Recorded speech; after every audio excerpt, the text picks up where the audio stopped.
Hello everyone. उम्मीद करता हूँ सब बहुत अच्छे होंगे। आज का जो हमारा टॉपिक है वो है इंट्रोडक्शन टू लिविंग थिंग्स। और इससे प्रीवियस लेक्चर में हमने जो है वो बायोडाइवर्सिटी के बारे में देखा कि बायोडाइवर्सिटी का मतलब क्या होता है। अब तक कितने साइंटिस्ट ने जो स्पीशीज हैं वो डिस्कवर कर ली हुई हैं और किस तरह से साइंटिस्ट जो हैं वो इतनी ज़्यादा स्पीशीज को जो है वो स्टडी करते हैं, किस तरह वो इनको स्टडी करते हैं, किस तरह इनको कैटेगराइज्ड करते हैं। ठीक है। और हमने देखा कि जो सिस्टमैटिक्स है, ये किस तरह की साइंस है, ये बायोलॉजी की ये जो साइंस है किस तरह से साइंटिस्ट की हेल्प करती है बायोडाइवर्सिटी को अंडरस्टैंड करने में, जानदारों को क्लासिफाई करने में। ठीक है, ताकि उनको आसानी से समझा जा सके। तो आज हम एक नए कॉन्सेप्ट की तरफ आते हैं, टेक्सोनोमिक कैटेगरीज की तरफ। ठीक है।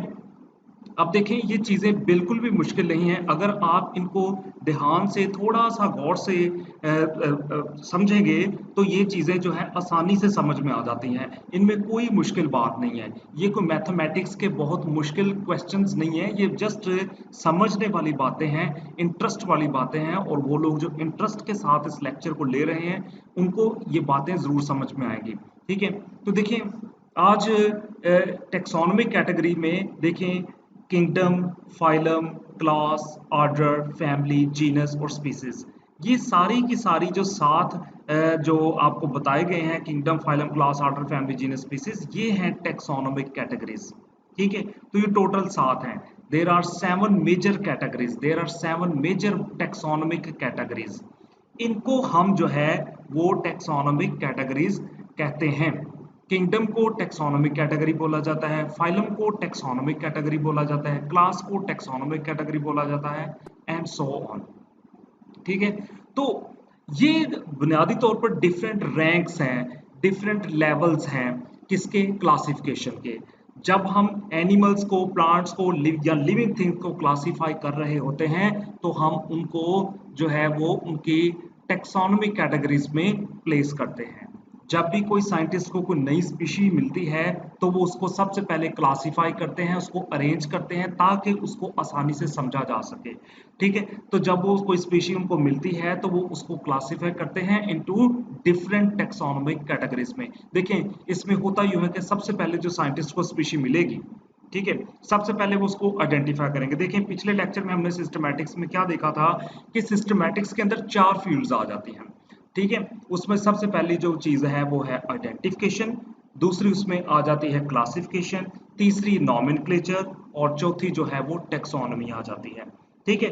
तो देखिए, सिस्टमैटिक्स में सबसे पहले जो साइंटिस्ट हैं, ठीक है, जो लिविंग थिंग्स के ऊपर काम कर रहे हैं, बायोडाइवर्सिटी के ऊपर काम कर रहे हैं, ठीक है, तो वो साइंटिस्ट जब किसी फॉरेस्ट में जाते हैं, जो भी इनको कोई नई स्पीशी, कोई नया एनिमल, कोई नया प्लांट नजर आता है, ठीक है, तो वो सबसे पहले उसको आइडेंटिफाई करेंगे। वो ये देखेंगे कि क्या ये पानी में रहता है या खुश्की पर रहता है, क्या इसके अंदर हड्डियां हैं या नहीं हैं, क्या ये हरकत करता है या नहीं करता। ठीक है।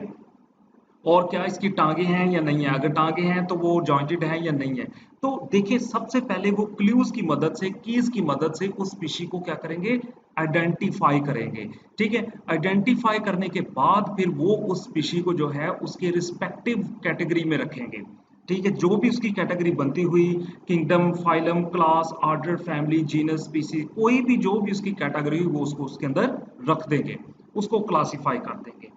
ठीक है। सो in this way, whenever scientists discover a new species of plant, animal or microorganism, they first classify them. वो सबसे पहले उनको क्लासीफाई करते हैं और क्लासीफाई वो ऐसे ही करते हैं कि वो उनको उनकी रिस्पेक्टिव टेक्सोनोमिक कैटेगरीज में रख देते हैं। ठीक है। सो ये था टेक्सोनोमिक कैटेगरीज। ठीक है। अब जब हम टेक्सोनोमिक कैटेगरीज पढ़ रहे होते हैं तो एक लफ्ज आता है हमारे पास, टेक्सॉन। ठीक है। टेक्सॉन जो हमारे पास वर्ड है, हम इसको समझेंगे कि इसका क्या मतलब होता है। देखिए, हम फिर से वो एग्जांपल लेते हैं। मान लीजिए कि मैं एक साइंटिस्ट हूं और मैं किसी फॉरेस्ट में जाता हूं, वहां पर मुझे कोई एक स्पीशी नजर आ गई। ठीक है। कोई एनिमल की कोई मुझे स्पीशी नजर आ गई। तो मेरा काम क्या है, मैं सबसे पहले उस स्पीशी को क्या करूंगा, आइडेंटिफाई करूंगा। मतलब मैं क्या करूंगा कि देखूंगा कि वो, उसका हैबिटेट क्या है, कहाँ रहती है वो। ठीक है। वो पानी में रहती है या खुश्की पे रहती है, पहाड़ों पे रहती है, डेजर्ट पे रहती है, कहाँ पर वो रहती है। सबसे पहले तो मेरा काम यह है कि मैं उसको आइडेंटिफाई करूँ। फिर मैं देखूंगा कि क्या वो हरकत कर सकती है, क्या उसमें रीढ़ की हड्डी है या नहीं है, ठीक है। वो एक जगह पर फिक्स रहती है, हरकत करती है, ठीक है। तो हर एस्पेक्ट को मैं उसके मॉर्फोलॉजिकल कैरेक्टर्स को, उसके हैबिटेट को, ठीक है, उसकी एनाटॉमी को देखूंगा और उसको आइडेंटिफाई करूंगा, ठीक है। और चूंकि मुझे उसका नॉलेज नहीं है, इसलिए मैं क्या करूंगा, मैं उसकी एक पिक्चर ले लूंगा, ठीक है, उसकी तस्वीर ले लूंगा और उसके सारे कैरेक्टर्स मैं नोट कर लूंगा, ठीक है। लेकिन मुझे अभी पता ही नहीं है कि वो स्पीशी जो है वो कौन सी स्पीशी है, उसका उसकी कैटेगरी कौन सी बनती है, क्या वो कोई नया फाइलम है, कोई नई क्लास है, नया ऑर्डर है, कोई नई फैमिली है, क्या चीज़ मैंने डिस्कवर की है, मुझे खुद अभी इन चीज़ों का नहीं पता। तो मैं क्या करूँगा कि मैं उस स्पीशी की जो पिक्चर ली है, उसके जो करेक्टर्स मैंने नोट किए हैं, ठीक है, तो I will write a research article, मैं उसके ऊपर एक रिसर्च आर्टिकल लिखूंगा, ठीक है। मैं उस एनिमल के बारे में सारी डिटेल्स उस आर्टिकल में लिखूंगा कि ये जो फलां एनिमल मुझे फलां जगह से मिला है और इसके ये करेक्टर्स हैं, ठीक है, और इस तरह का ये दिखता है, इसके जिस्म पर स्पॉट्स हैं, ये हरकत कर सकता है, वगैरह वगैरह, जो कुछ भी मैंने उसको आइडेंटिफाई किया था वो मैं उस पेपर में लिखूंगा, ठीक है। और स्टिल मुझे अभी इसका कोई नॉलेज नहीं है, मुझे कोई आंसर नहीं मिला, खुद मैं कंफ्यूज उसको लेकर के कि वो है क्या चीज़। Then I will publish it in international journal, ठीक है। तो मैं आपको बता दूं कि जो साइंटिस्ट होते हैं, ठीक है, जो टॉप क्लास के साइंटिस्ट होते हैं, उनके जो रिसर्च आर्टिकल्स हैं वो इंटरनेशनल जर्नल्स में पब्लिश होते हैं, ठीक है। एनीवे तो वो साइंटिस्ट, यानी कि फर्ज कीजिए कि मैं था कि मैंने वो स्पीशीज डिस्कवर की, ठीक है, उसके सारे करेक्टर्स राइट डाउन किए, ठीक है, उसको फिर मैंने किसी इंटरनेशनल जर्नल में पब्लिश करवाया। उसके बाद क्या होगा कि उस रिसर्च आर्टिकल को साइंटिफिक कम्युनिटी जो है, डिफरेंट साइंटिस्ट उस पेपर को स्टडी करेंगे और फिर वो जब उस स्टडी को उसको स्टडी करेंगे और फिर मुझे एक रिस्पांस आएगा कि भाई वो जो मैंने एनिमल जिसकी मैं बात कर रहा हूँ अपने पेपर में, उसका रिस्पांस क्या है कि वो जो है वो एक कोई आर्थ्रोपोड है, ठीक है, कोई इंसेक्ट है जो आम वहां पर उन जंगलों में मिलता है। तो देखें किस तरह से मैंने वो सारे कैरेक्टर्स नोट करके उसको पब्लिश किया और किस तरह से साइंटिस्ट ने उसको पढ़कर मुझे ये बताया कि वो कुछ भी नहीं, वो जस्ट एक आर्थ्रोपोड की कॉमन स्पीशी है जो उस जंगल में मिलती है। तो यानी कि उन्होंने मुझे बता दिया कि वो एक इंसेक्ट है, ठीक है, वो क्या है, एक इंसेक्ट है। तो उन्होंने मुझे जो ये बताया है कि वो एक इंसेक्ट है, तो एक्चुअली में ये मुझे बता रहे हैं कि तुमने जो है कोई आर्थ्रोपोड ढूंढा है, आपने कोई आर्थ्रोपोड ढूंढा है। और मुझे पता चल जाएगा कि हाँ, आर्थ्रोपोड का जो टेक्सॉन है वो कौन सा है, उसका फाइलम कौन सा है, उसके उसका क्लास कौन सी है, उसकी जो भी उसकी रिस्पेक्टिव कैटेगरी होगी मैं उसको रख दूंगा, ठीक है। लेकिन मैं कहना क्या चाहता हूँ, ठीक है, आप भी मेरी बात को लेके थोड़े से कंफ्यूज हुए होंगे, लेकिन ऐसी बात नहीं, अब जरा ध्यान से समझे कि मैं क्या कहने लगा हूँ। देखिए मेरा मतलब ये था कि मैंने जो वो इंसेक्ट, जो भी एनिमल मैंने डिस्कवर किया था उस फॉरेस्ट से, जो मैंने आइडेंटिफाई किया था, उसका मुझे खुद अंदाजा नहीं था कि वो है क्या, लिहाजा मैंने उसको टैक्सॉन बोल दिया, क्योंकि मुझे पता ही नहीं था कि उसका फाइलम क्या है, उसकी क्लास क्या है, कोई उसका ऑर्डर क्या है, फैमिली क्या है, जीनस क्या है। यानी कि मुझे क्या क्या मैंने कोई ऑर्डर डिस्कवर किया है, क्या मैंने कोई क्लास, कोई नई क्लास डिस्कवर कर दी है, क्या मैंने कोई नया फाइलम डिस्कवर कर दिया है, कोई किंगडम डिस्कवर कर दिया वगैरह वगैरह, या फैमिली डिस्कवर कर दी है, ठीक है। ये मुझे खुद नहीं पता, लिहाजा मैंने उसको टैक्सॉन का नाम दे दिया। मैंने कहा कि मुझे जंगल में एक टैक्सॉन एनिमल मिला, टैक्सॉन एनिमल मिला, यानी टैक्सॉन का लफ्ज मैं फाइलम के लिए भी यूज कर रहा हूँ, क्लास के लिए भी यूज कर रहा हूँ, ऑर्डर के लिए भी यूज कर रहा हूँ, फैमिली के लिए भी यूज कर रहा हूँ, ठीक है। तो मैंने जस्ट सिंपली कह दिया कि मुझे एक टैक्सॉन एनिमल मिला, ठीक है, इस तरह का था। तो बाद में साइंटिस्ट ने बताया कि वो जो टैक्सॉन है वो बुनियादी तौर पर एक नया फाइलम है या वो एक नई क्लास है, ठीक है। तो इस तरह देखिए टेक्सॉन जो है ये एक जनरल टर्म है, एक जनरल सी टर्म है जो साइंटिस्ट यूज करते हैं किसी भी अननोन स्पीसीज के लिए, ठीक है। कोई भी अननोन स्पीशी मिली है उनको तो वो उसके लिए जो लफ्ज इस्तेमाल करेंगे वो टेक्सॉन यूज करेंगे। बाद में फैसला होगा, जब उसके ऊपर डिटेल स्टडी होगी, बाद में फैसला होगा कि क्या वो टेक्सॉन नया फाइलम था, क्या वो टेक्सॉन नई क्लास थी, क्या वो टेक्सॉन नया ऑर्डर था, क्या वो टेक्सॉन नई फैमिली थी, वो क्या था। तो उम्मीद करता हूँ समझ गए होंगे कि टैक्सॉन को मैं किससे रिलेट कर रहा हूँ। टैक्सॉन एक जनरल टर्म है, एक अननोन स्पीशी के लिए अब यूज करते हैं, तो बाद में हम जो है उसको उस टैक्सॉन को उसकी रिस्पेक्टिव कैटेगरी में रखते हैं, यानी कि फाइलम, क्लास, ऑर्डर, स्पीसीज जो कुछ भी है उसकी कैटेगरी बनती है, उस टैक्सॉन को उधर रख दिया जाएगा। तो देखिए टैक्सॉन जो है ये दो तरह के होते हैं। There are two types of taxon, monophyletic taxon and polyphyletic taxon. अब देखिए इस पिक्चर से समझते हैं, ये कोई स्पीशी ए है, मान लीजिए ये कोई स्पीशी ए है, तो इस स्पीशी से जो है डिफरेंट टैक्सॉन जो है देखिए इवॉल्व हुए हैं, एफ, ई, डी, सी, बी। अब ये डिफरेंट टैक्सॉन जो है, ठीक है, एक सिंगल इंसेस्टर से इवॉल्व हो रहे हैं, एक सिंगल इंसेस्टर के से जो है ये डिफरेंट टैक्सॉन इवॉल्व हुए हैं। तो ये जितने भी टैक्सॉन हैं जो एक सिंगल इंसेस्टर से इवॉल्व हुए हैं, इनको हम क्लेड कहेंगे, they are known as clade. और इनको, इस ग्रुप को हम कहेंगे मोनोफाइलेटिक ग्रुप। ठीक है, ये सारे के सारे क्या हैं, मोनोफाइलेटिक हैं and they are known as clade. ठीक है, क्लेड किन्हें बोला जाता है, क्लेड कौन से टेक्सॉन्स को बोला जाता है, ऐसे टेक्सॉन्स जो किसी कॉमन इंसेस्टर से इवॉल्व हुए हों, ठीक है, जिनकी इंसेस्ट्री कॉमन हो। ठीक है, उस ऐसे टेक्सॉन के लिए हम जो है वो क्लेड का वर्ड यूज करते हैं। ठीक है, तो ऐसे टेक्सॉन जो है, ये जो टेक्सॉन है ये मोनोफाइलेटिक टेक्सॉन कहलाते हैं।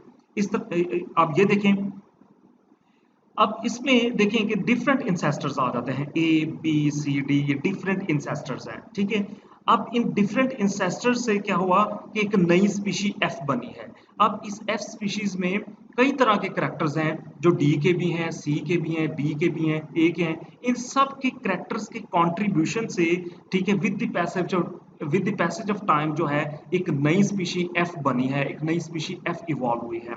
ठीक है, तो ये जो टेक्सॉन एफ इवॉल्व हुआ है डिफरेंट स्पीशीज से, इसको हम पॉलीफाइलेटिक टेक्सॉन बोलेंगे, और इस केस में ये टेक्सॉन ग्रेड कहलाएगा, this is known as grade. ठीक है, अब पॉलीफाइलेटिक वो टेक्सॉन जो पॉलीफाइल जिसकी इंसेस्ट्री पॉलीफाइलेटिक है उसको हम ग्रेड कहेंगे। ऐसा टेक्सॉन जिसके डिफरेंट इंसेस्टर्स हैं उसको ग्रेड बोला जाता है। So this is polyphyletic and this is monophyletic. ठीक है, तो इस तरह से हमारे पास दो तरह के टेक्सॉन होते हैं। फिर हम आते हैं कैटेगरीज वर्सेस टेक्सॉन। आप समझेंगे कि what is the difference between categories and tax on. जब भी हम साइंस में, बायोलॉजी में कैटेगरी का लफ्ज पढ़ेंगे तो आपने ये समझ आना है कि मैं किसी फिक्स चीज की बात कर रहा हूँ, किसी डिटर्मिन्ड, किसी तयशुदा चीज की बात कर रहा हूँ। मतलब फाइलम एक कैटेगरी है, ठीक है, इसी तरह क्लास एक कैटेगरी है, ठीक है, ऑर्डर एक कैटेगरी है, ठीक है, फैमिली एक कैटेगरी है, ठीक है, जीनस एक कैटेगरी है, और स्पीशीज भी एक कैटेगरी है। तो phylum, class, order, family, genus, species, ये सारी की सारी कैटेगरीज हैं। ठीक है, लेकिन आप सोच रहे होंगे कि पहले मैं टैक्सॉन को भी कैटेगरी में लेके आ रहा था। नहीं, देखिए टैक्सॉन एक अननोन चीज थी, यानी वो स्पीशीज जिसका भी पता नहीं था कि ये क्या चीज डिस्कवर की है, क्या ये नई क्लास है, क्या ये नया ऑर्डर है, क्या ये नई फैमिली है, उसका पता ही नहीं था, तो उसके लिए हमने वो लफ्ज टैक्सॉन यूज किया था। जबकि कैटेगरी तो फिक्स है, फाइलम यानी कैटेगरी है, तो ये फाइलम जो है ये फिक्स है, क्लास एक कैटेगरी है, ऑर्डर एक कैटेगरी है, तो ये फाइलम, क्लास, ऑर्डर, ये सारी की सारी कैटेगरीज कहलाती हैं। और टेक्सॉन इनमें से कोई भी हो सकता है, यानी फाइलम जो है ये टेक्सॉन हो सकता है, क्लास जो है वो टेक्सॉन हो सकती है, ऑर्डर जो है वो टेक्सॉन हो सकता है। ठीक है, तो टेक्सॉन जो है वो वेरी कर सकता है, but category will remain the same. तो ये चीज जो है आपने अपने माइंड में रखनी है। ठीक है, अब हम आते हैं एक और बहुत ही इंपॉर्टेंट कॉन्सेप्ट की तरफ। जब हम क्लासिफिकेशन को स्टडी कर रहे होते हैं तो हमें जो है हायरार्किकल क्लासिफिकेशन का जो है वो नॉलेज होना चाहिए। साइंटिस्ट जब भी लिविंग थिंग्स को क्लासिफाई करते हैं तो मैं आपको बता दूं कि वो उनके अंदर मौजूद सिमिलैरिटीज और डिसिमिलैरिटीज की बुनियाद पर जो है उनको क्लासिफाई करते हैं। ठीक है, जितने ज्यादा ऑर्गेनिजम्स सिमिलर होंगे वो उनके ग्रुपिंग करते जाएंगे, जो सिमिलर है उनको अलहदा ग्रुप में रख देंगे, जो डिसिमिलर है उनको वो अलहदा ग्रुप में रख देंगे। ठीक है, तो हायरार्किकल क्लासिफिकेशन का आगाज, इसके जो 7 रैंक्स हैं, there are 7 ranks in hierarchical classification. तो इसका सबसे बड़ा रैंक जो है वो किंगडम है। तो देखिए ये रैंक ही कैटेगरीज हैं, these ranks are actually categories. ठीक है, तो देखें ये जो पहला रैंक है किंगडम, ये सबसे लार्जेस्ट कैटेगरी है। ठीक है, तो किंगडम जो है हमें पता है 5 किंगडम होते हैं। किंगडम प्रोटिस्टा है, किंगडम मोनेरा है, किंगडम प्लांटी है, किंगडम फंजाई है, किंगडम एनिमेलिया है। तो देयर आर 5 किंगडम्स। ठीक है, 5 किंगडम्स हैं। तो अब देखिए इस किंगडम के अंदर जो है जैसे हम किंगडम एनिमेलिया की बात करें तो तमाम तरह के एनिमल्स इस किंगडम में आ जाएंगे। अब वो इसमें तमाम एनिमल्स हैं, यानी इसमें वर्टिब्रेट्स भी हैं, इसमें इनवर्टिब्रेट्स भी हैं, वगैरह वगैरह। ठीक है, तो इनमें इस किंगडम के अंदर कई एनिमल्स एक दूसरे से मुख्तलिफ हैं। मिसाल के तौर पर मैं इंसान की और इंसेक्ट की ही बात करूं, हम रखे तो किंगडम एनिमेलिया में गए हैं, लेकिन हम एक दूसरे से बहुत ही ज्यादा डिसिमिलर हैं, मुख्तलिफ हैं। अब साइंटिस्ट क्या करेंगे कि वो इसके अंदर मौजूद जो एनिमल्स हैं उनको फर्दर जो है वो क्लासीफाई करेंगे इनटू डिफरेंट फाइलम, जो आपस में आप इस किंगडम के अंदर जो एनिमल्स हैं जिनके अंदर बहुत ज्यादा सिमिलैरिटी है उसका वो एक नया फाइलम बना देंगे, कि नई कैटेगरी बना देंगे। यानी किंगडम में मौजूद जो एनिमल बहुत ज्यादा सिमिलर हैं, जैसी खसूसियात रखते हैं, उनकी वो एक नई कैटेगरी बना देंगे, फाइलम। मान लीजिए जिनके अंदर हड्डियां थी, रीढ़ की हड्डी थी, उनको उन्होंने एक फाइलम में रख दिया, फाइलम कॉर्डेटा के अंदर। ठीक है, अच्छा, अब उन एनिमल्स में जिनके अंदर रीढ़ की हड्डियां थी उनके अंदर जो है वो मजीद सिमिलैरिटीज देखी जाएंगी कि कौन ज्यादा सिमिलर है, उसके जो है वो क्लास बना दी जाएगी। ठीक है, उनको एक नई कैटेगरी क्लास में रख दिया जाएगा। इस तरह क्लासेस में देखा जाएगा जो ज्यादा सिमिलर है उनको ऑर्डर में रख दिया जाएगा, और ऑर्डर में देखा जाएगा कौन ज्यादा सिमिलर है उनकी फैमिली बना दी जाएगी। अब फैमिलीज में देखा जाएगा कि कौन ज्यादा सिमिलर है जिस, ठीक है, वो उनका एक नया जो कैटेगरी है, जीनस, वो बना दिया जाएगा। तो इस तरह देखें साइंटिस्ट जो हैं सिमिलैरिटीज की बेस पर ये कैटेगरीज बना रहे हैं। ठीक है, अब देखें जैसे यहां से भी हम देख सकते हैं कि जीनस है ना।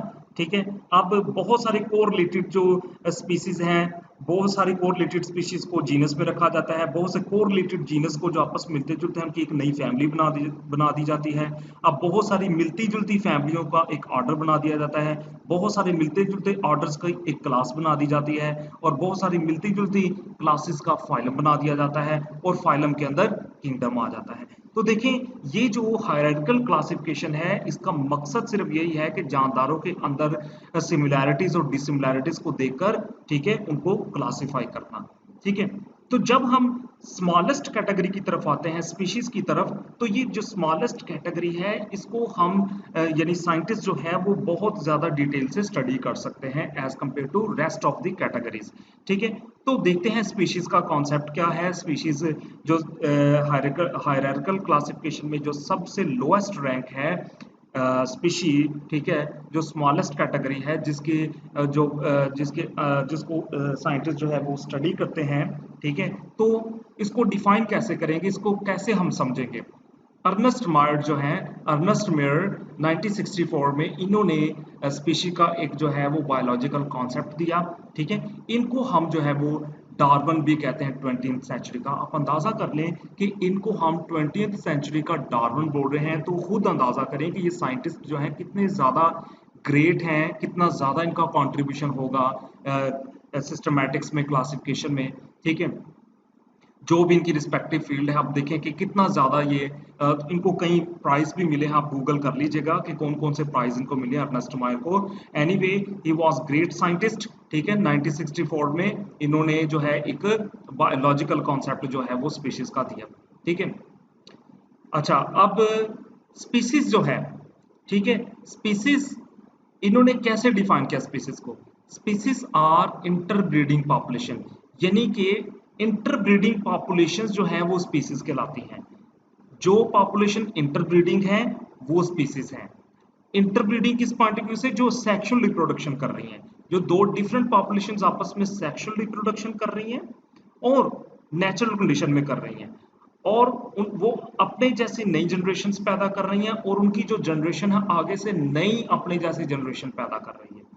तो स्पीशीज क्या है, स्पीशीज आर इंटरब्रीडिंग पॉपुलेशंस, ऐसी पॉपुलेशन जो आपस में सेक्सुअल रिप्रोडक्शन करती हों अंडर नेचुरल कंडीशन, और अपने जैसी जनरेशन पैदा कर रही हों, और उनकी जनरेशन भी फर्टाइल हो, यानी कि अपनी जैसी जनरेशन पैदा करने के काबिल हो, ये स्पीशी है।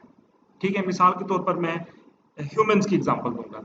ह्यूमंस जो है, इंसान देखें, आप देखें कि हमेशा इंसान इंसान जो है आपस में ही इंटरब्रीड करते हैं। हम किसी दूसरे एनिमल के साथ इंटरब्रीड करके अपनी जनरेशन पैदा नहीं कर सकते, क्योंकि नेचर हमें अलो ही नहीं करते।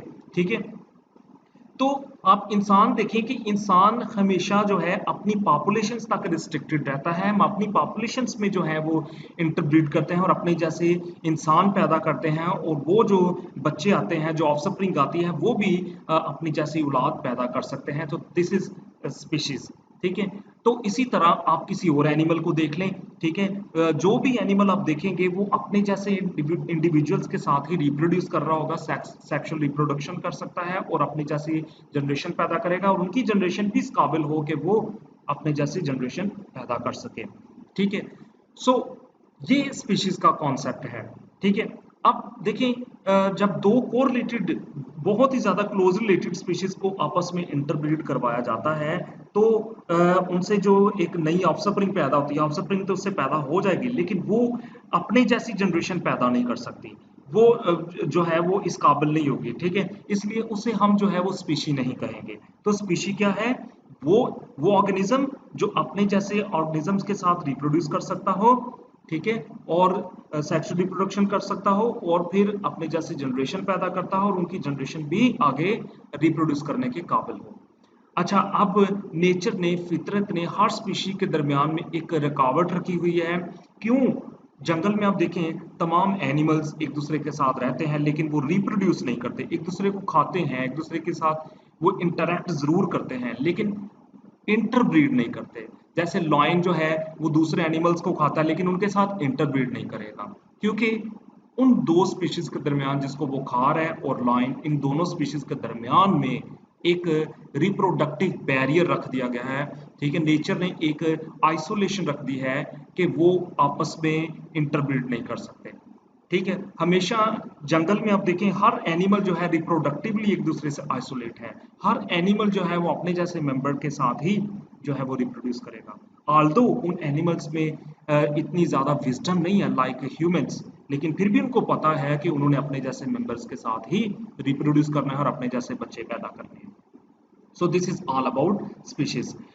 अब स्पीशीज जो होती हैं ये डायनामिक होती हैं। डायनामिक, अब डायनामिक से क्या मुराद है? डायनामिक से मुराद है चेंज। ठीक है, तब्दीली। ठीक है, जो चीज चेंज हो रही हो with the passage of time, static ना हो। तो स्पीशीज स्टैटिक्स नहीं है। ठीक है, स्पीशीज डायनामिक है।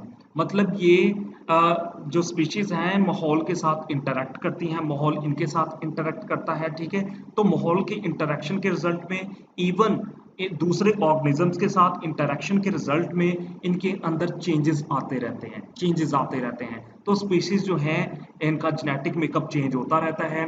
कई तरह के फैक्टर्स इन्फ्लुएंस करते हैं इनके ऊपर, जिससे इनके जेनेटिक मेकअप में चेंजेस आती हैं और ये एक नई स्पीशी में चेंज हो जाती हैं। तो ये देखें, स्पीशीज जो है ये कांस्टेंट नहीं है। मिसाल के तौर पर देखें, इंसान की अगर बात करें, अकॉर्डिंग टू साइंस अगर इंसान की बात करें, तो आज से 5,000 साल पहले आप देखें, 10,000 साल पहले इंसान जो है, जितनी भी इंसान की हिस्ट्री आप देखें पीछे, जितने भी हजार साल बनते हैं हमें इवॉल्व हुए, तो हम एप्स की तरह के थे। ठीक है, बंदरों की तरह के थे। तो इस तरह साइंस के मुताबिक जो इंसान आज प्रेजेंट फॉर्म में है, इस तरह आज से 10, 12, 15,000 साल पहले इस तरह का वो नहीं था। हमारे फीचर्स बिल्कुल एप्स की तरह के थे। जिस तरह आज हम दिखते हैं इस तरह के बिल्कुल नहीं थे। तो कई हजार साल लगे हैं हमें इस स्टेट में आते, जो अभी हम नजर आ रहे हैं इस फॉर्म में आते हमें कई हजार साल लगे हैं, और आइंदा भी आइंदा 5,000 साल बाद भी हम शायद चेंज हो जाएं, इस फॉर्म में हम रहें ही ना। इस तरह कई स्पीशीज जो हैं वो चेंज हो रही हैं। अब वो चेंज क्यों होती हैं? क्योंकि उनके ऊपर इन्वायरमेंट इन्फ्लुएंस करता है। ठीक है, जैसे soil factor, climate, topographic factor, ये सारी चीज़ें जो हैं किसी भी पॉपुलेशन के ऊपर, किसी भी स्पीशी के ऊपर इन्फ्लुएंस करती है, जिसके रिजल्ट में स्पीशीज के जेनेटिक मेकअप में, उसके डीएनए में चेंज आता है और वो इवॉल्व होता है। इसके अलावा स्पीशीज सेक्सुअली रिप्रोड्यूस करती हैं। सेक्सुअल रिप्रोडक्शन के नतीजे में गैमेट्स फॉर्मेशन होती है। गैमेट्स में जो चेंज आता है, ठीक है, जेनेटिक क्रॉसिंग ओवर होती है, उससे नई जो यूजफुल म्यूटेशंस आती हैं, उससे भी वो स्पीशीज जो है वो चेंज होती हैं। ठीक है, तो हर जनरेशन में स्पीशीज जो है वो चेंज होती हैं, उनमें कोई नया अच्छा करैक्टर डेवलप होता है। ठीक है, तो स्पीशीज जो है, ये मतलब है स्पीशीज डायनामिक है, यानी स्पीशीज चेंज हो सकती हैं with the passage of time, इनके अंदर चेंज आ सकते हैं, ये कांस्टेंट नहीं है, स्टैटिक नहीं है, स्पीशीज आर नॉट स्टैटिक्स। ठीक है, अकॉर्डिंग टू साइंस। अब हम बात करते हैं, हमने पीछे ये देखा है कि there are 7 categories, there are 7 major categories known as kingdom, phylum, class, order, family, genus, species. These are major categories. ठीक है, तो जब भी साइंटिस्ट जो है किसी एनिमल को, किसी ऑर्गेनिज्म को क्लासिफाई करते हैं तो उसको उसकी मेजर कैटेगरीज में रखते हैं। लेकिन सम टाइम क्या होता है कि ज़्यादा डिटेल जानने के लिए, किसी चीज़ को ज़्यादा तफसील से जानने के लिए उसको सब मज़ीद क्लासिफाई किया जाता है। मिसाल के तौर पर अगर फाइलम को मज़ीद डिवाइड किया गया है, ठीक है, तो वो कहलाएगा सब फाइलम। ठीक है, मतलब फाइलम से, ये जो फाइलम वो डिवाइड किया गया है, ठीक है, तो ये जो हमारे पास रिजल्टेंट जो हमने डिवाइड किया है, ग्रुप जो बना है, ये चूंकि क्लास से ऊपर है, इसलिए वो क्लास से ऊपर है उसको सुपर क्लास कहेंगे, और फाइलम से वो नीचे है उसको सब फाइलम कहेंगे। देखिए, फाइलम को जो हमने डिवाइड किया है एक नए ग्रुप में, ये एक नया ग्रुप बन गया यहाँ पर। अब ये जो ग्रुप नया बना है, ये या सब फाइलम है या ये सुपर क्लास है। आप इसको सुपर क्लास और सब फाइलम क्यों कह रहे हैं? क्योंकि ये फाइलम से नीचे है इसलिए सब फाइलम है, इसलिए, और क्लास से ऊपर है इसलिए सुपर क्लास है। In the same way order को देखें। अब ऑर्डर को मजीद डिवाइड किया गया है ताकि इसके अंदर मजीद जो सिमिलैरिटीज हैं उसको स्टडी किया जा सके। तो इस तरह से हमने देखा कि ये देखें कि ये जो हमारे पास नया ग्रुप आया है, चूंकि ये ऑर्डर की सब डिवीजन है इसलिए ये सब ऑर्डर कहलाएगा, और फैमिली से चूंकि ये ऊपर है इसलिए सुपर फैमिली कहलाएगी। यानी सुपर ऑर्डर सुपर फैमिली कहलाएगी और सब फाइलम सुपर क्लास कहलाएगा। ठीक है, तो इस तरह से साइंटिस्ट जो है ये मेजर कैटेगरीज को फर्दर सब कैटेगरीज में यानी इंटरमीडिएट कैटेगरीज में डिवाइड कर देते हैं ताकि ऑर्गेनिजम्स को, लिविंग थिंग्स को और बेहतर तरीके से समझा जा सके, उनके जो है वो सिमिलैरिटीज को और अच्छे तरीके से डिटेल से स्टडी किया जा सके। तो ये साइंटिस्ट जो है जस्ट डिटेल्स ज़्यादा से ज़्यादा डिटेल जानने के लिए जो है वो इंटरमीडिएट कैटेगरीज को बनाते हैं। ठीक है, अब हम देखेंगे सिस्टमैटिक्स जो है, ये सिस्टमैटिक्स जैसी साइंस, यानी जो देखिए सिस्टमैटिक्स जो है ये साइंटिस्ट को हेल्प करती है ताकि वो बायोडाइवर्सिटी को अंडरस्टैंड कर सकें। Systematics is a broader term, systematic is a broad science, इसके अंदर कई चीज़ें आ जाती हैं, 4 फील्ड्स इसमें आ जाती हैं। ठीक है, आई हैव टोल्ड यू, मैंने बता दिया आपको, इसमें identification, classification, nomenclature, taxonomy, 4 fields जो हैं ये सिस्टमैटिक्स का पार्ट हैं। It means systematic is broad field. ठीक है, और देखिए सिस्टमैटिक्स की साइंटिस्ट को ज़रूरत पड़ती है, इसकी कहाँ नीड महसूस होती है, कहाँ इसकी ज़रूरत महसूस होती है सिस्टमैटिक्स की साइंस में। जो बायोलॉजिस्ट हैं उनको सिस्टमैटिक्स की कहाँ ज़रूरत महसूस होती है, कहाँ पर वो इसकी यूटिलिटी करते हैं, ये हम देखेंगे। सबसे पहले तो आता है एकेडमिक्स। तो एकेडमिक्स जो है इससे क्या मुराद है? अब देखिए साइंटिस्ट फॉरेस्ट में जाते हैं, स्टडी करते हैं, चीज़ों को डिस्कवर करते हैं, फिर उनके बारे में वो डिटेल्ड रिसर्च पेपर लिखते हैं। ठीक है, थीसिस लिखते हैं, रिसर्च पेपर लिखते हैं, ताकि वो जो नॉलेज है उसको इकट्ठा किया जाए। यानी साइंटिस्ट जो है वो नॉलेज को इकट्ठा कर रहे हैं, बुक्स बना रहे हैं, रिसर्च पेपर बना रहे हैं। अब वो नॉलेज जो है वो इकट्ठा कर रहे हैं और वो नॉलेज को आगे ट्रांसफर किया जाएगा।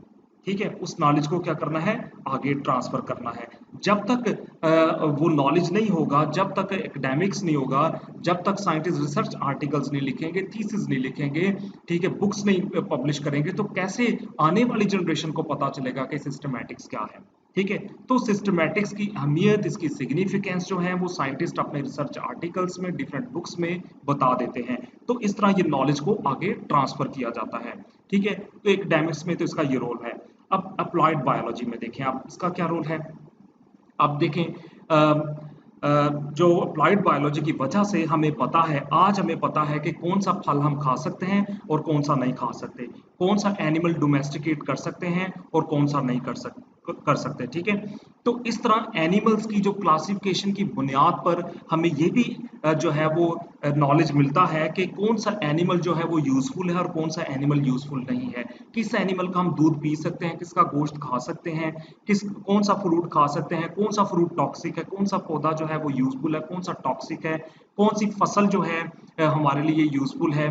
तो ये सारी चीजें अप्लाइड बायोलॉजी में आ जाती हैं। तो देखिए, जब तक हमें या साइंटिस्ट को सिस्टमैटिक्स का नॉलेज नहीं होगा तो वो अप्लाइड बायोलॉजी को भी सही तौर पर जो है वो एक्सप्लेन नहीं कर सकते।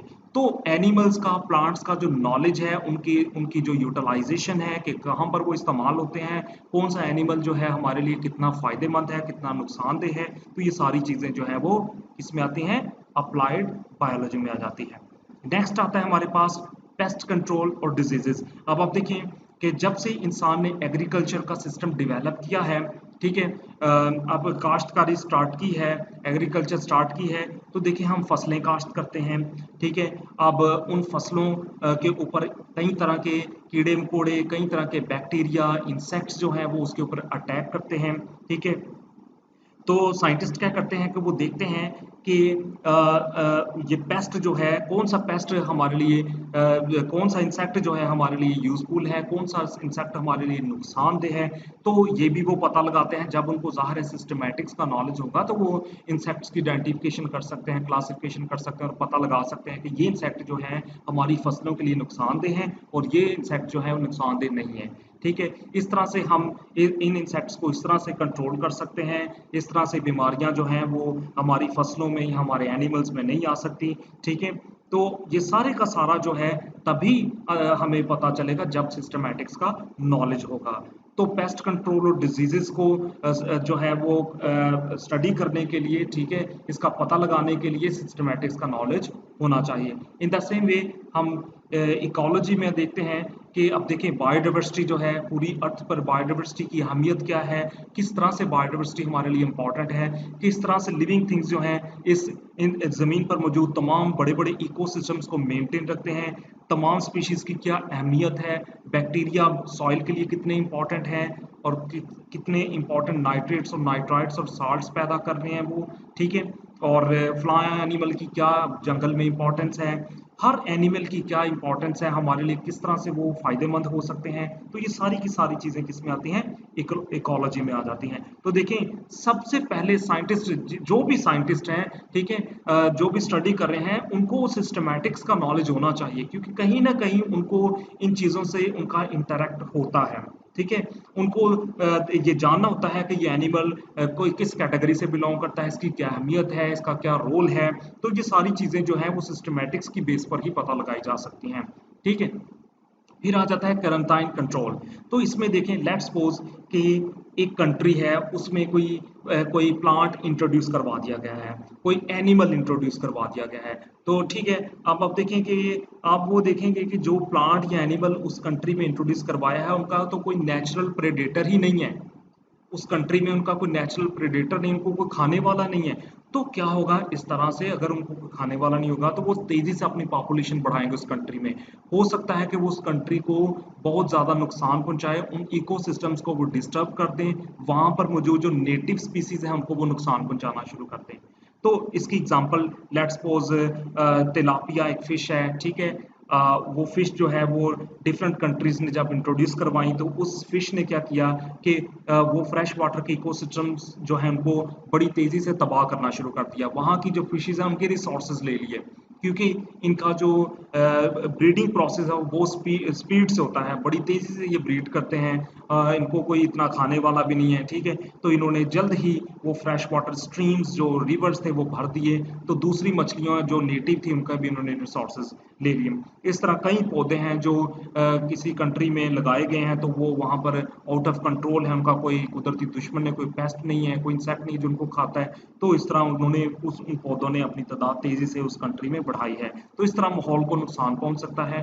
तो आप देखें अक्सर एयरपोर्ट पे वो लिखा होता है कि कोई भी सीड कोई प्लांट आप यहाँ से या एनिमल जो लेके जा रहे हैं वो आप दिखाएंगे, ठीक है, वो रिस्पेक्टिव कंट्री जहाँ पर आप लेके जा रहे हैं वो पहले देखेगी कि क्या जो आप एनिमल या प्लांट हमारी कंट्री में लेके आ रहे हैं तो क्या ये उसके लिए फायदेमंद होगा या नुकसानदेह होगा, ठीक है। तो वो चेक करेंगे, देखेंगे एयरपोर्ट पे देखेंगे कि ये जो सीड लेके जा रहे हैं कोई फल लेके जा रहे हैं, ठीक है, तो ये हमारी कंट्री में जब जाएगा तो कहीं ये वहाँ पर तेजी से फैल ना जाए, वहाँ पर मौजूद जो नेटिव फ्लोरा है दूसरे प्लांट्स उनको नुकसान ना पहुंचाए।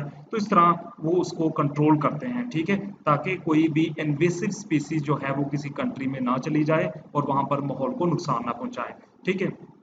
तो देखिए एकेडमिक्स है, अप्लाइड बायोलॉजी है, पेस्ट कंट्रोल है, डिजीजेज है, इकोलॉजिकल क्वारंटाइन कंट्रोल, ये सारी की सारी यहाँ पर सिस्टमैटिक्स की हमें ज़रूरत पड़ती है, ठीक है। तो सिस्टमैटिक्स की बहुत ही ज़्यादा सिग्निफिकेंस है। It is very useful to study the biodiversity, to understand the biodiversity. तो आज हमने जो है वो टेक्सोनोमी कैटेगरीज के बारे में देखा है कि टेक्सोनोमी कैटेगरीज क्या होती हैं, ठीक है, कैटेगरी में और टेक्सोन में क्या डिफरेंस होता है। तो ये सारी चीज़ें हमने आज देखी हैं, ठीक है। Hope you understand my lecture, आपको मेरे लेक्चर की समझ लगी होगी, ठीक है। तो मिलते हैं नेक्स्ट लेक्चर में, तब तक के लिए खुदा हाफिज़।